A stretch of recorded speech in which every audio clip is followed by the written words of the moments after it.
Guten Tag, meine Damen und Herren.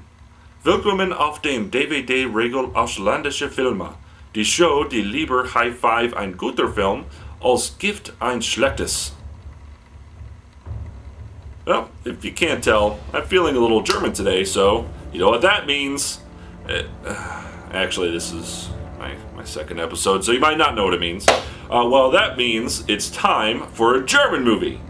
And today, I have a well-made and mostly historically accurate film that portrays Hitler's final days.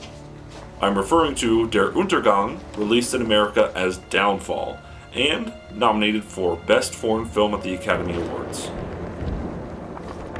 Downfall, released in 2004, is a unique film as it recounts the final week of Hitler's life, based on eyewitness accounts, primarily his last personal secretary, Traudl Junge. Die Schrecken, dieses Monster nicht rechtzeitig. And it paints a more human picture of a man many people consider to be pure evil.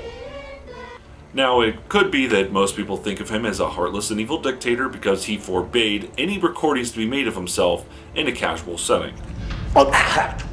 So, no one has ever seen the guy celebrate a birthday, or talk casually to his closest friend about girl troubles, or, try to light his farts on fire. Essentially, the guy has only ever been seen by the American general public when he was delivering his anti-Semitic speeches or rallying his army. And couple that with the atrocities he committed, and all you're left with is this angry and evil monster image that we see today. However, this film does a fantastic job of giving us Hitler behind the scenes. Now, Hitler may be a large focus of the movie, but this is primarily from Traudl Junge's point of view, as the Nazi party crumbles around her, and Hitler becomes delusional as he holds out hope that they will still achieve victory against the ever-encroaching Russian army. Director Oliver Hirschbiegel seems to be giving us a movie that isn't taking sides. He's really just giving us a glimpse of what it was like for those holed up in the bunker and how the failure of their war impacted Hitler and his top military personnel. This is certainly not a happy movie, it is a drama through and through.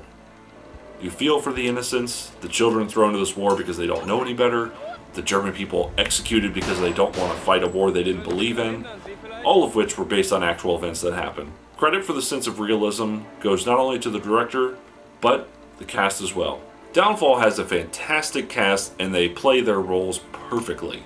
The cast includes Bruno Ganz as Adolf Hitler, Alexandra Maria Laura as Traudl Junge, Karina Harfalk and Ulrich Mathis as Nazi fanaticals Magda and Joseph Goebbels, and Julian Kohler as Hitler's partner Eva Braun. Now, everyone certainly performs their roles wonderfully, but it's Bruno Ganz who is the clear standout performer in this film. Ganz took the time to work with someone from the region Hitler was born and raised in order to perfect the accent. And he also watched some of the rarest footage of Hitler known to exist, which shows the dictator in a more casual conversation setting. And lastly, Ganz studied those with Parkinson's disease to better grasp the body movements of someone in that state. All of these extra steps go a long way to add little nuances to Ganz's performance, leaving us with one of the most accurate and realistic portrayals of one of the most hated people to have ever existed, and taking him from the infamous evil leader we all learned about in history class, and turning him into a man of strong beliefs whose world is falling apart around him. Which is a very different look at him than what we're all used to. And of course, it is from Ganz's powerful performance in Downfall that the Hitler Reacts To parodies respawned on YouTube after people began taking scenes from the film in which Hitler shouts at his subordinates and adding comical subtitles in place of the real ones.